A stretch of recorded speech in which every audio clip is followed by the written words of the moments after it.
আসসালামু আলাইকুম ওয়া রাহমাতুল্লাহ। প্রিয় অষ্টম শ্রেণীর শিক্ষার্থীবৃন্দ, আমার চ্যানেল মাধ্যমিক গণিতে তোমাদের স্বাগতম। বন্ধুরা, 2025 সালের পরিমার্জিত গণিত বইয়ের দ্বিতীয় অধ্যায় মুনাফা নিয়ে আলোচনা করছি। আজকের এই পর্বে অনুশীলনী 2.2 এর শেষের দুটি প্রশ্ন 13 আর 14 এবং তার সাথে উদাহরণের 5 নম্বর, যেটা 24 পৃষ্ঠায় আছে বইয়ের, সেই তিনটা সৃজনশীল প্রশ্ন নিয়ে আলোচনা করব। অনুশীলনীর 13 নম্বর প্রশ্নে আছে যে একই হার চক্রবৃদ্ধি মুনাফায় কোনো মূলধন 1 বছরান্তে চক্রবৃদ্ধি মূলধন 19,500 টাকা এবং 2 বছরান্তে চক্রবৃদ্ধি মূলধন 20,280 টাকা হলো। ক নম্বর প্রশ্নে বলেছে মুনাফা নির্ণয়ের সূত্র লিখো। তো যেহেতু এখানে উদ্দীপকে চক্রবৃদ্ধি মূলধনের কথা বলা হয়েছে, তাই আমরা এখানে চক্রবৃদ্ধি মুনাফা নির্ণয়ের সূত্রটা লিখছি। যদিও প্রশ্নে সেটা স্পষ্ট করে বলে নাই, তো আমরা উদ্দীপকে যেহেতু চক্রবৃদ্ধি মুনাফার কথা, চক্রবৃদ্ধি মূলধনের কথা বলা হয়েছে, তাই চক্রবৃদ্ধি মুনাফাই বের করছি। চক্রবৃদ্ধি মুনাফা, চক্রবৃদ্ধি মূলধন সি, সেখান থেকে যদি পি অর্থাৎ আসল বাদ দেওয়া হয় তাহলেই চক্রবৃদ্ধি মুনাফা পাওয়া যায়। সি এর সূত্র আমরা জানি যে P into 1 plus R whole to the power n minus P. এটাকে আমরা একটু শর্ট করে নিতে পারি এখান থেকে, আর এখান থেকে পি কমন নিলে 1 plus R to the power n minus P থেকে পি কমন নিলে 1 থাকে। তো এটাই হচ্ছে চক্রবৃদ্ধি মুনাফার সূত্র। এখানে আমরা চলকগুলোর পরিচয় দিয়ে দিচ্ছি যে পি হচ্ছে আসল বা মূলধন, আর হচ্ছে মুনাফার হার, আর এন হচ্ছে সময়। খ নম্বর প্রশ্নে আছে যে মূলধন নির্ণয় করো। উদ্দীপকের তথ্যটা আবার দেখি যে একই হার চক্রবৃদ্ধি মুনাফায় কোনো মূলধন 1 বছরান্তে চক্রবৃদ্ধি মূলধন 19,500 টাকা হয় আর 2 বছরান্তে চক্রবৃদ্ধি মূলধন 20,280 টাকা হলো। তো এখানে কোনো মূলধন দেয়া নাই, আবার মুনাফার হারও দেয়া নাই। তো আমাদের মুনাফার হারটাও দরকার হবে সূত্র প্রয়োগ করার জন্য। তো মূলধন আমরা ধরে নিচ্ছি পি টাকা, যেটা আমাদের নির্ণয় করতে হবে এই খ নম্বর প্রশ্নে। তার সাথে মুনাফার হার সেটাও ধরে নিলাম R%, অর্থাৎ R/100। প্রশ্নে বলেছে 1 বছরান্তে চক্রবৃদ্ধি মূলধন হচ্ছে 19,500 টাকা। চক্রবৃদ্ধি মূলধন সূত্র হচ্ছে P into 1 plus R to the power n. এক্ষেত্রে আর যেহেতু আমরা R% ধরেছি, তার মানে হচ্ছে R/100, আর সেটার মান উদ্দীপকে যা দেওয়া আছে 19,500। তো এটা একটা সমীকরণ গঠিত হলো, এটাকে আমরা 1 নম্বর দিয়ে রাখলাম। আরও একটা তথ্য দেওয়া আছে 2 বছরান্তে চক্রবৃদ্ধি মূলধন, সেটা হলো 20,280 টাকা। সূত্রানুসারে 2 বছরের চক্রবৃদ্ধি মূলধন সেটা হবে পি ইন্টু 1 প্লাস R/100। এখানে এন এর মান হচ্ছে 2 অর্থাৎ স্কোয়ার, এ পাশে 20,280। তাহলে আরও একটা সমীকরণ পাওয়া গেছে, এটা হলো 2 নম্বর সমীকরণ। এখন এই 2 নম্বর সমীকরণকে আমরা যদি 1 নম্বর সমীকরণ দিয়ে ভাগ করি তাহলেই পি এর মানটা পেয়ে যাব। তো 2 নম্বর সমীকরণকে ভাগ করছি কারণ 2 নম্বর সমীকরণে এই যে এখানে পাওয়ারটা বড়, তো ভাগ করলে আমাদের এখান থেকে সুবিধা পাওয়া যাবে। ইচ্ছা করলে এখানে 1 নম্বরকেও 2 নম্বর দিয়ে ভাগ করি, সেই ক্ষেত্রে হয়তো একটু হিসাবে একটু কষ্টকর হবে হিসাবটা। তো আমরা এখন 2 নম্বর সমীকরণকে 1 নম্বর সমীকরণ দিয়ে ভাগ করছি। তো লিখে নিলাম যে 2 নং সমীকরণকে 1 নং দ্বারা ভাগ করে পাই 2 নংয়ের যে বাম পাশের অংশটা ছিল সেটা উপরে, আবার 1 নম্বরের যে বাম পাশের অংশ সেটা নিচে। একইভাবে সমান সমান দিয়ে ডান পাশে 2 নম্বরের ডান পাশের অংশটা ডিভাইডেড বাই 1 নম্বরের ডান পাশের অংশটা।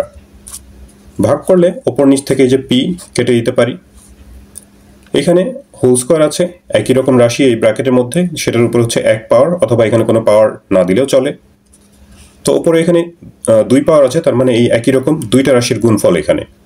তো সেখান থেকে নিচের একটা একটা করে যদি কেটে দিই, আরও একটা 1 প্লাস R/100 সেটা থেকে যাবে। তো তার মান ডান পাশে এটা অবশ্য কেটে একটু ছোট করা যায়, আমরা করি নাই এটা হিসাব, এটা পরবর্তীতে একসাথে হিসাব করব, সে কারণে রেখে দেওয়া হয়েছে। আমরা বের করব হচ্ছে পি এর মান। এখন এই যে এই মানটা যদি আমরা 1 নম্বর সমীকরণে বসিয়ে দিই, 2 নম্বর সমীকরণে বসালেও হবে, কিন্তু 2 নম্বরে যেহেতু এর উপরে স্কোয়ার আছে, তো তার তুলনায় এখানে 1 নম্বরে শুধু কোনো পাওয়ার নাই, অর্থাৎ 1 পাওয়ার আছে, সেখান থেকে হিসাব করাটা সুবিধাজনক। তো 1 নং সমীকরণে আমরা এই 1 প্লাস R/100 এর মান বসিয়ে পাবো কি, এখানে পি ইন্টু 1 প্লাস R/100 এর যে মান, সেই মানটা বসিয়ে দিলাম।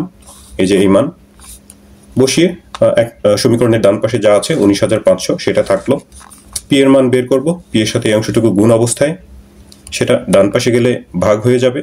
তো সেটাকে আমরা একবারে গুণ চিহ্ন দিয়ে এটা উল্টে দিলাম, 19,500 উপরে আর 20,280 নিচে।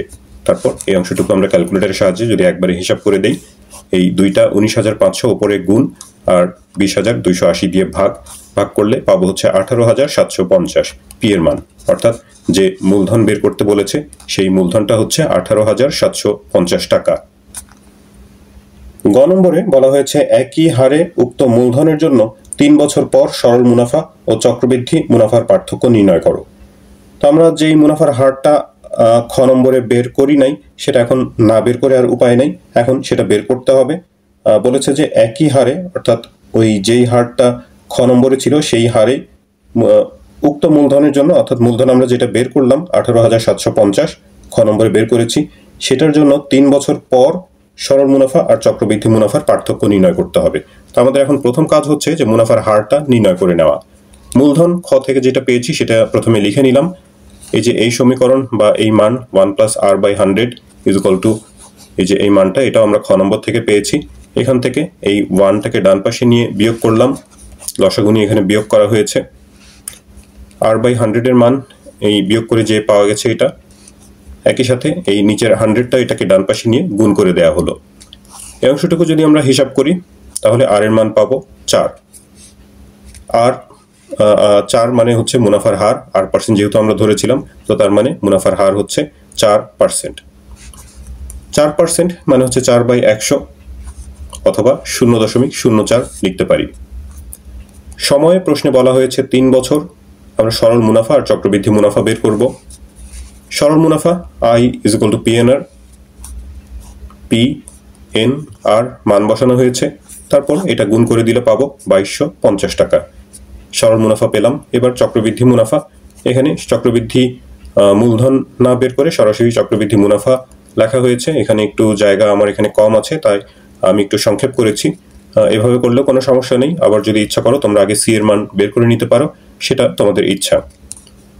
তো সি মানে হচ্ছে p × 1 + r⁴n, আর সি থেকে p বিয়োগ করলে, অর্থাৎ মূলধন বাদ দিলে চক্রবৃদ্ধি মুনাফাটা পাওয়া যাবে। এখান থেকে p কমন নিয়ে সরাসরি সূত্রটা যদি এইভাবে লিখতে চাও সেটাও তোমরা লিখতে পারো। এখান থেকে p কমন নিয়ে এই যে এটা হয়, তারপর p এর মান r n সব এগুলো মান বসানো হয়েছে।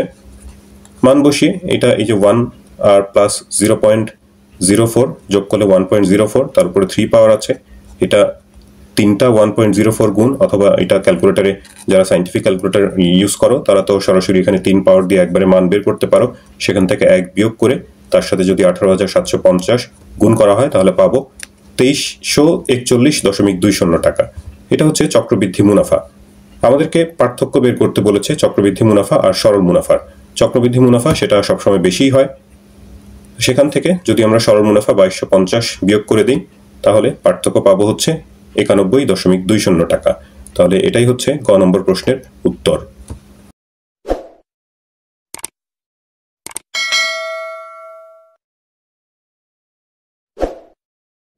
14 নম্বর সৃজনশীলটায় বলা হয়েছে যে শিপ্রা বড়ুয়া কোনো ব্যাংকে 3,000 টাকা জমা রেখে 2 বছর পর মুনাফা সহ 3,600 টাকা পেয়েছেন। সরল মুনাফার হার নির্ণয় করো। ক নম্বর প্রশ্ন হচ্ছে এটা। তো যে সমস্ত তথ্য দেওয়া আছে আমরা প্রথমে ক নম্বর দিয়ে সেই তথ্যগুলো লিখে নিয়েছি। এখানে উদ্দীপকে আসলের কথা বলা হয়েছে 3,000 টাকা, 3,000 টাকা জমা রেখেছে, তার মানে এটাই আসল বা মূলধন। সময় 2 বছর, আর মুনাফা আসল দেওয়া আছে প্রশ্নে 3,600 টাকা, বলা হয়েছে যে মুনাফা সহ 3,600 টাকা পেয়েছেন, তার মানে এটা মুনাফা আসল। তো এখান থেকে যদি আমরা আসল বিয়োগ করে দিই তাহলে মুনাফার পরিমাণ পাবো। মুনাফা আয় দিয়ে প্রকাশ করা হয়, আয় = 3600 থেকে 3,000 বিয়োগ করে পাবো হচ্ছে 600 টাকা। তাহলে আমরা মুনাফা জানলাম, আসল সময় জানি, বের করতে হবে হচ্ছে মুনাফার হার। আই = PNR সূত্র জানি আমরা, এখান থেকে আমাদের আর এর মান বের করতে হবে। আর = আর এর সাথে PN গুণ অবস্থায় আছে, সেটা ওই পাশে গেলে আই এর সাথে ভাগ হয়ে যাবে, I/PN। আমরা আরটাকে এই পাশে লিখেছি আর I/PN ডান পাশে। এখন আর এর মান যেহেতু এটা সবসময় শতকরা হিসাবে প্রকাশ করতে হয়, তো এটা আর এর মানটা শতকরায় আনার জন্য আমরা এখানে একটা অতিরিক্ত 100% গুণ করেছি শতকরা চিহ্ন আনার জন্য। শতকরা চিহ্ন আবার সেটাকে মিনিমাইজ করার জন্য বা নিউট্রালাইজ করার জন্য হচ্ছে একটা অতিরিক্ত 100 গুণ করতে হয়েছে, কারণ শতকরা চিহ্ন এর মানেই হচ্ছে 1/100। তো এখন এই 100টা এই I/PN তার যে মানগুলো আছে তাদের মানের সাথে এই 100টাও হিসাব করব। হিসাব করলে এই 600 নিচের 3,000 ওপরে হচ্ছে আবার এই 100, এগুলো একটু শূন্য কেটে ছোট করতে পারি, অথবা ক্যালকুলেটর দিয়ে একবারে হিসাব করে দিতে পারো। সেই ক্ষেত্রে শূন্যকে কাটাকাটি করে, মানে এই কাটাকাটি করলে দেখতে খুব একটা ভালো লাগে না। যখন ক্যালকুলেটর ব্যবহার করতেই হবে, ব্যবহার করবাই, তো সেটা কাটাকাটি না করে একবারে হিসাব করে দেওয়াটাই ভালো। তো আমরা এখানে পাবো হচ্ছে 10%, অর্থাৎ সরল মুনাফার হার হলো 10%। তারপরে এখানে খ নম্বর প্রশ্নে আছে যে আরো 3 বছর পর মুনাফা আসল কত হবে। তো প্রশ্নে 2 বছরের কথা বলা হয়েছে, আরো যদি 3 বছরের হিসাব করি তাহলে মোট সময় হয়ে যাবে আমাদের 2 আর 3 মিলে 5 বছর। আসল 3000 টাকা দেয়া আছে, যেটা বিনিয়োগ করা হয়েছে, জমা রাখা হয়েছে। সময় এই ক্ষেত্রে আমাদের ওই 2 বছর, তারপরে আরো 3 বছর, অর্থাৎ সব মিলে 5 বছর। আর মুনাফার হার আমরা বের করেছি ক নম্বরে, সেটা হলো 10%, অর্থাৎ 10/100। আমাদের বের করতে হবে হলো যে আরো 3 বছর পর, অর্থাৎ 5 বছর পর মুনাফা আসল কত হবে। তো আমরা প্রথমে 5 বছরের মুনাফা বের করব। মুনাফার সূত্র I = PNR, PN 5 বছর আর R হচ্ছে 10/100। এটা যদি হিসাব করি, নিচের দুইটা শূন্যের সাথে এখানে দুইটা শূন্য কেটে দিতে পারি। 30, 5 আর 10 গুণ করলে পাবো হচ্ছে 1500 টাকা। এটা হলো 5 বছরের মুনাফা। আর এই মুনাফার সাথে আমাদের আসল ছিল হলো 3000 টাকা। সেটা যদি যোগ করে দিই তাহলে আরো 3 বছর পর, অর্থাৎ মোট যে 5 বছর, সেই 5 বছর পর মুনাফা আসল হবে, যোগ করে পাবো 4500 টাকা। এটাই খ নম্বর প্রশ্নের উত্তর। গ নম্বরে ছোট একটা প্রশ্ন দিয়েছে, 3000 টাকা একই হার চক্রবৃদ্ধি মুনাফায় জমা রাখলে 2 বছর পর চক্রবৃদ্ধি মূলধন কত হতো। একই হার মুনাফা, তার মানে হচ্ছে যে 10%, যেটা আমরা প্রথমেই বের করেছিলাম। এই যে মুনাফার হার 10% বা 10/100, অর্থাৎ 0.1। আসল তো সেই একই 3000। সময় এক্ষেত্রে বলেছে 2 বছর যদি জমা রাখা হয়, চক্রবৃদ্ধি মূলধন বের করতে হবে। তো চক্রবৃদ্ধি মূলধন সূত্র C = P × 1 + R whole to the power n। P হচ্ছে 3000 আসল, 1 যোগ R এর মান হচ্ছে 0.1 স্কয়ার, অর্থাৎ n এর মান 2। তারপর বাকিটুকু হিসাবের কাজ, 1 এর সাথে 0.1 যোগ করলে 1.1 হবে, তার উপরে স্কয়ার আছে, তার মানে দুইটা 1.1 এর গুণফল। একের সাথে যদি আমরা 3000 গুণ করে দেই তাহলে পাবো 3630 টাকা। তো এটাই হচ্ছে ওই 2 বছর পর যে চক্রবৃদ্ধি মূলধন হবে তার পরিমাণ। ভিডিওর শুরুতে যে উদাহরণটার কথা বলেছিলাম, উদাহরণ 5, সেটা একটা সৃজনশীল, 24 পৃষ্ঠায় আছে। তো এটা সমাধান করছি এখানে, যদিও সেটা করে দেয়া আছে, তারপরে তোমাদের বোঝানোর জন্য এটা আমি সমাধান করে দেখাচ্ছি। প্রশ্ন বলেছে যে মনোয়ারা বেগম তার পারিবারিক প্রয়োজনে 6% হারে X টাকা এবং 4% হারে Y টাকা ঋণ নিল। সে মোট 56,000 টাকা ঋণ নিল এবং বছর শেষে, অর্থাৎ 1 বছর পর, 2840 টাকা মুনাফা শোধ করলো। ক নম্বর প্রশ্নে আছে যে সম্পূর্ণ ঋণের উপর 5% মুনাফা প্রযোজ্য হলে বার্ষিক মুনাফা কত। তো মোট সে ঋণ নিয়েছে হলো 56,000 টাকা। তার উপর প্রশ্নে, ক নম্বর প্রশ্নে বলা হয়েছে যে 5% মুনাফার হার প্রযোজ্য। 5% মানে হচ্ছে 5/100। বছর শেষে বার্ষিক মুনাফা বের করতে হবে, অর্থাৎ 1 বছর সময়। মুনাফা সূত্র জানি আমরা PNR, এখানে সরল মুনাফা সূত্র প্রযোজ্য, কারণ এখানে উল্লেখ করা নেই আসলে সরল বা চক্রবৃদ্ধি। যখন কোনো উল্লেখ করা থাকে না তখন আমরা সেটা সরল মুনাফাই মানে ধরে নিই। তো P 56,000, N হচ্ছে 1 আর R মানে 5/100। 100 এর দুইটা শূন্যের সাথে এই 56,000 দুইটা শূন্য কেটে দিতে পারি, 560 আর 5 গুণ করলে পাওয়া যায় হচ্ছে 2800 টাকা। তো এটাই হচ্ছে ক নম্বর প্রশ্নের সমাধান। খ নম্বর প্রশ্নে আছে যে X এবং Y এর মান নির্ণয় করো। X হচ্ছে উদ্দীপকে যদি দেখো যে X হচ্ছে যে 6% হারে যে টাকাটা বিনিয়োগ করা হয়েছে, আর Y হচ্ছে 4% হারে যে টাকাটা বিনিয়োগ করা হয়েছে সেটার মান। তো X আর Y দুইটা চলক, এখানে দুই চলক বিশিষ্ট সমীকরণ সমাধান করতে হবে। এরকম অঙ্ক তোমরা আগে করো নাই। বীজগণিতে অবশ্য এ ধরনের সমীকরণ সমাধান করতে হবে, তবে সেটা এখনো হয়তো বছরের মাঝামাঝি গিয়ে সেরকম সেই অধ্যায়টা তোমরা পাবে।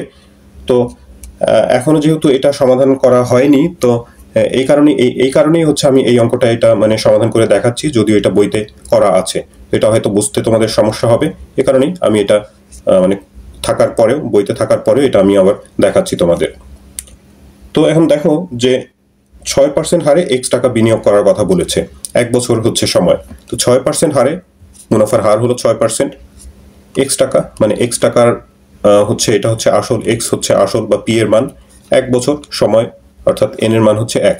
তো এখানে 1 বছরের মুনাফা কত হবে, PNR সূত্রানুসারে এখানে মান বসিয়ে দেওয়া হয়েছে। একটু বড় অঙ্ক, তাই এখানে সূত্র লেখা হয়নি। এক্স হচ্ছে পি, এন হলো 1 আর আর হচ্ছে 6% অর্থাৎ 6/100। তো এটা 6 আর এক্স ওপরের সংখ্যা গুণ করে 6x, নিচে 100। ইচ্ছা করলে কেটে একটু ছোট করে নিতে পারো 2 দিয়ে কেটে। তো আমি এখানে আর ছোট করি নাই, পরে অনেক হিসাব বাকি আছে, তো এটা এরকমই থাক। 4% হারে ওয়াই টাকার 1 বছরের মুনাফা একই রকম। ওয়াই হচ্ছে আসল, এন হচ্ছে 1 বছর, আর আর এর মান হচ্ছে 4% অর্থাৎ 4/100। তো একই রকম হিসাব করে 4y বা 4y আর হচ্ছে নিচে হলো 100। এখন উদ্দীপকে আছে যে সে মোট 56,000 টাকা ঋণ নিয়েছে। তো সে যে এক্স টাকা আর ওয়াই টাকা দুইভাবে দুইটা অ্যামাউন্ট ঋণ নিয়েছে, দুইটা অ্যামাউন্ট যোগ করলেই তো তার মোট ঋণের পরিমাণ হওয়ার কথা। অর্থাৎ এই যে এক্স আর ওয়াই এই দুইটার যোগফল হচ্ছে 56,000 টাকা। তো আমরা প্রশ্ন মতে লিখতে পারি এটা x plus y is equal to 56,000। এটা একটা সমীকরণ তৈরি হলো, আমরা একটা সমীকরণ নাম্বার দিলাম। আর আরেকটা তথ্য দেয়া আছে যে সে মোট হচ্ছে 2840 টাকা মুনাফা দিয়েছে। আমরা 6% হারে যে মুনাফার পরিমাণ হয় সেটা বের করেছিলাম 6x/100, আর 4% হারে ওয়াই টাকার যে মুনাফা সেটা বের করেছিলাম 4y/100। তো এই দুইটা মুনাফা যোগ করলে মোট মুনাফা হওয়ার কথা সেটা হচ্ছে 2840 টাকা। তো এখান থেকে আরও একটা সমীকরণ গঠন করলাম। তো এই সমীকরণটাকে একটু ক্যালকুলেশন করে একটু ছোট করে নিয়ে একটু সরল সমীকরণ করে নিচ্ছি। দুইটা ভগ্নাংশের নিচে 100 আছে, তো আমরা এখানে লসাগু নিলাম 100। হর আর লসাগু যখন একই হয় তখন ওপরে যা যা আছে সেগুলোই হয়ে যাবে, হবে 6x প্লাস 4y। এই 100টাকে এপাশে নিয়ে আর গুণন করলে 2840-এর সাথে গুণ হয়ে যাবে। তো এইটাকে আমরা 2 নম্বর সমীকরণ দিলাম। এখন এই 1 আর 2 এই সমীকরণ দুইটা ব্যবহার করে আমরা এক্স আর ওয়াই এর মান বের করব। তো সেটা কিভাবে? আগেই বলেছি যে এরকম 2 চলক বিশিষ্ট সমীকরণ তোমরা মনে হয় আগে সমাধান করো নাই। তো দেখো এটাকে অপনয়ন পদ্ধতি বলে। এখানে যে 6x 4y আছে, আর প্রথম সমীকরণ হচ্ছে x প্লাস ওয়াই। এখানে x এর পদ শুধু x, আর এখানে x যুক্ত পদটা হলো 6x। y যুক্ত পদ শুধু y, আর এখানে হচ্ছে 4y। তো কোনো পদই এখানে সমান নাই। যদি সমান থাকতো তাহলে আমরা একটা সমীকরণ থেকে আরেকটা সমীকরণ বিয়োগ করলে ওই যেই পদটা সমান থাকবে সেটা বিয়োগ করলেই কাটা যাইত, কিন্তু এই ক্ষেত্রে তো সেটা হচ্ছে না। তো এরকম ক্ষেত্রে আমরা করব কি, যে কোনো একটা সমীকরণকে অথবা প্রয়োজনে উভয় সমীকরণকেও গুণ করা যেতে পারে। গুণ অথবা ভাগ করে আমরা যে কোনো একটা চলকের পদকে সমান করে নিব। এখানে ধরো যে এক্স, এটাকে যদি আমরা 6 দিয়ে গুণ করি, সমীকরণের সবগুলো পদকে একই সংখ্যা দিয়ে গুণ বা ভাগ করলে সমীকরণের মানের কোনো পরিবর্তন হয় না। তো আমরা প্রয়োজন হলে সেটা করতে পারি। 6 দিয়ে যদি গুণ করি তাহলে এখানে 6x 6y, এটাকে 6 দিয়ে গুণ। সেই ক্ষেত্রে একটা সমীকরণ থেকে আরেকটা সমীকরণ বিয়োগ করলে আমাদের এই যে এক্স এর ঘরটা, এক্স এর পদটা কাটা যাবে। তো আবার 4 দিয়েও গুণ করতে পারি, সেই ক্ষেত্রে এখানে 4y হবে, এটা 4x হবে, এটা 4y, এখানেও 4 দিয়ে গুণ হয়ে যাবে। তো সেই ক্ষেত্রে এই যে এখানে যেহেতু 4y আছে তখন y এর পদটা কাটা যাবে। তো আমি সেটাই করেছি। এখানে 1 নম্বর সমীকরণকে হচ্ছে 4 দিয়ে গুণ করা হয়েছে, আর 2 নম্বর তো এখানে 4y এমনিতে আছে, এটাকে গুণ করার প্রয়োজন নাই, তবুও এখানে 1 দিয়ে গুণ করার কথা লিখতে পারি। 2 নম্বর সমীকরণকে 1 দিয়ে গুণ, আর 1 নম্বর সমীকরণকে 4 দিয়ে গুণ করে এই 2 নম্বরের যে গুণফল সেখান থেকে 1 নম্বরের যে গুণফল সেটা বিয়োগ। তো এটা এরকম সংকেতের মাধ্যমে একটু শর্টকাট লেখা হয়েছে। 2 নম্বর সমীকরণ 1 দিয়ে গুণ করলে এটার তো মানের কোনো পরিবর্তন হবে না, যা আছে তাই। আর 1 নম্বর সমীকরণ 4 দিয়ে গুণ করলে প্রত্যেকটা পদের সাথেই 4 গুণ হয়ে যাবে। তারপরে যদি বিয়োগ করি, বীজগণিতের মতো বিয়োগ, নিচের চিহ্ন পরিবর্তন করে, এটা চিহ্ন পরিবর্তন করে দিলে 4y মাইনাস 4y সেটা কাটা যাবে। 6x থেকে 4x মাইনাস করলে হবে হচ্ছে 2x। ডান পাশে 2,84,000, সেখান থেকে 2,24,000 বিয়োগ করলে 60,000 হয়, এটা 60,000, একটু কাটাকাটি হয়ে গেছে। তো তাহলে এই x সমান সমান এই 2টাকে ওই পাশে নিয়ে যদি ভাগ করে দিই, 60,000কে 2,000 দিয়ে ভাগ করলে পাবো 30,000। তো এই যে x এর মান বের হয়ে গেল। এখন এই x এর মান 1 অথবা 2 যে কোনো একটা সমীকরণে বসিয়ে বাকি হিসাব করে আমরা y এর মান বের করতে পারি। 1 নম্বর সমীকরণটা আমাদের সহজ, সেখানেই x এর মান বসানো হলো। x এর মান 1 নং সমীকরণে বসিয়ে পাই। এখানে x প্লাস y ছিল, x এর জায়গাতে আমরা 30,000 বসিয়ে দিয়েছি। ডান পাশে ছিল 56,000, এই 30,000টা ডান পাশে গিয়ে 56,000 থেকে বিয়োগ হয়ে হবে 26,000। তাহলে আমরা y এর মান পেয়ে যাচ্ছি। তো x এর মান পেয়েছি 30,000 আর y এর মান হচ্ছে 26,000। গ নম্বর প্রশ্নটাতে আছে যে সম্পূর্ণ ঋণের উপর 5% চক্রবৃদ্ধি মুনাফা প্রযোজ্য হলে 2 বছর পর মনোয়ারা বেগমকে কত টাকা মুনাফা পরিশোধ করতে হবে। সম্পূর্ণ ঋণ মানে হচ্ছে 56,000 টাকা, তার উপর যদি 5% চক্রবৃদ্ধি মুনাফা প্রযোজ্য হয়। সম্পূর্ণ ঋণ পি এর মান 56,000, মুনাফার হার 5% প্রশ্নে বলা হয়েছে, অর্থাৎ 0.05। সময় হচ্ছে 2 বছর বলা হয়েছে। চক্রবৃদ্ধি মুনাফা বের করতে হবে, বলেছে যে মনোয়ারা বেগম কত টাকা মুনাফা পরিশোধ করবেন। তো মুনাফা জানতে গেলে আমাদের প্রথমে চক্রবৃদ্ধি মূলধনটা জানা দরকার। C is equal to P into 1 plus R whole to the power n. মান বসানো হয়েছে, পি হচ্ছে 56,000, আর এর মান 0.05 আর এন হচ্ছে 2। একের সাথে 0.05 ব্র্যাকেটের মধ্যে এটা যোগ করলে 1.05 হয়, তার উপরে স্কোয়ার আছে, তার মানে 2টা 1.05 এর গুণফল। একই সাথে যদি 56,000 গুণ করে দেওয়া হয় তাহলে পাবো 61,740 টাকা। এটা হচ্ছে চক্রবৃদ্ধি মূলধন। আর এখান থেকে যদি আমরা আসল বা মূলধন, অর্থাৎ এক্ষেত্রে যেটা সম্পূর্ণ ঋণ 56,000 টাকা, সেটা যদি বিয়োগ করি তাহলেই এখানকার মুনাফার পরিমাণটা পাওয়া যাবে, অর্থাৎ যেই মুনাফাটা মনোয়ারা বেগমকে পরিশোধ করতে হবে। তো সেটাই হচ্ছে প্রশ্ন। আমরা লিখেছি যে মুনাফা পরিশোধ করতে হবে 61,740 থেকে এই যে প্রকৃত আসল যেটা বা প্রকৃত ঋণ যেটা, সেটা যদি বিয়োগ করি 5,740 টাকা পাওয়া যায়। তো এটাই হচ্ছে অতিরিক্ত মুনাফা, যেটা হচ্ছে মনোয়ারা বেগমকে পরিশোধ করতে হবে। তো শিক্ষার্থী বন্ধুরা, এই ভিডিও থেকে তোমরা যদি উপকৃত হয়ে থাকো তাহলে চ্যানেলটি সাবস্ক্রাইব করার এবং বন্ধুদের সাথে শেয়ার করার অনুরোধ জানাচ্ছি। তোমরা সবাই ভালো থাকবে, প্রার্থনা তোমাদের সবার জন্য। আল্লাহ হাফেজ।